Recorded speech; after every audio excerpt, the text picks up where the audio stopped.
Bueno, hablamos ahora en Mañanas Argentinas de lo que está sucediendo en el mundo de la economía, el que afecta a nuestros bolsillos a diario y últimamente más que nunca. Julián Guarino, buen día. ¿Qué tal? Muy buenos días, ¿cómo estás, Daniela? Muchas novedades, ¿no? Sí, así es, porque bueno, esta semana el gobierno probablemente va a poner en marcha lo que es en principio uno de los objetivos centrales cuando hablamos, por ejemplo, del dólar.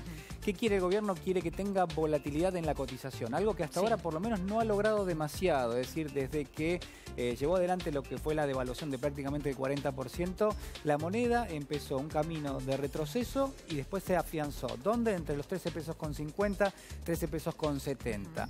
¿Hacia dónde va ahora? ¿Cuál es un poco la política que va a llevar adelante Federico Sturzenegger, el presidente del Banco Central? Bueno, él quiere que el dólar cotice en el rango de los 14 pesos con 50, 15 pesos, pero que también haya un retroceso, es decir, que toque, por ejemplo, un piso de los 14 pesos. Que vaya moviéndose, pero el gobierno puede intervenir, bueno, el Banco Central, para que esto suceda. Sí, a ver, no lo ha hecho hasta ahora y es buena la aclaración, porque en rigor estábamos acostumbrados a un Banco Central que operaba muchísimo en el mercado de cambio, que entraba y en función de lo que eran las cotizaciones podía ponerle un techo o un piso. Bueno, en este caso, de la única forma que el gobierno empieza a intervenir es a través de lo que se llama la tasa de interés o el nivel justamente de lo que son las alícuotas, las tasas que ponen los bancos indirectamente y el Banco Central en forma mucho más directa.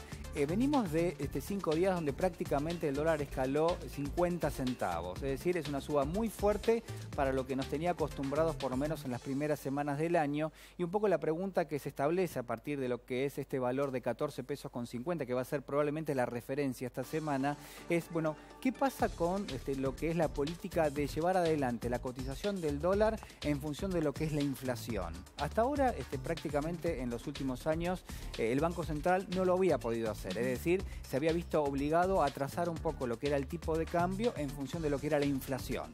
El ahorrista en general en casa mira 2 o 3 variables. ¿Cuánto está la tasa del plazo fijo? 1. ¿Cuánto está un poco lo que son las expectativas de inflación? Es decir, ¿cuánto me van a subir los precios? Y después, ¿cuál viene siendo la evolución de la devaluación? ¿Cuánto va perdiendo de poder adquisitivo con respecto a los pesos? Y la pregunta que uno puede hacerse es, ¿empezó el momento donde el Banco Central va a llevar la devaluación empatado con lo que es la inflación? ¿Por qué? Bueno, porque si uno toma lo que es el comienzo de este año 2016 y hace la cuenta sobre cuál fue la evolución del tipo de cambio a lo largo de las últimas semanas, descubrís que prácticamente no solo se sostuvo en los mismos niveles que la inflación, sino que incluso ha estado por encima. Por ejemplo, la devaluación fue del 8,6%, cuando los precios uno puede tener algún tipo de debate, pero está clarísimo que en ningún caso han superado el 8 o 9% bajo ningún aspecto. Es decir, prácticamente ha empatado o ha estado incluso la devaluación por encima. Si uno tiene en cuenta lo que es esta matriz, lo que te da como resultado es, bueno, atención, porque si la inflación escala, es decir, si vos vas teniendo un nivel de precios que cada vez va a ir incrementándose, lo más probable es que la devaluación también vaya haciendo camino. Entonces ahí la pregunta es, bueno, ¿está bien lo que son las proyecciones que están mirando un dólar promedio para lo que es el año en aproximadamente 15 pesos con 50? En algún momento se creyó que el dólar podía empezar a subir en enero, desaforadamente, ¿no? Enero, febrero, que podía llegar a instalarse en 17 pesos. Nosotros podemos, si bien no podés hacer futurología, yo lo sé, Julián, pese a que tiene el cuadernito con toda la información. Por lo menos tenemos la información. Con todo lo que va a pasar y todo lo que va a aumentar. No, pero podemos decir que, bueno, lo que está previsto es que se mantenga en 14, 15, entre esa brecha y que en los próximos meses no llegue hasta los 17.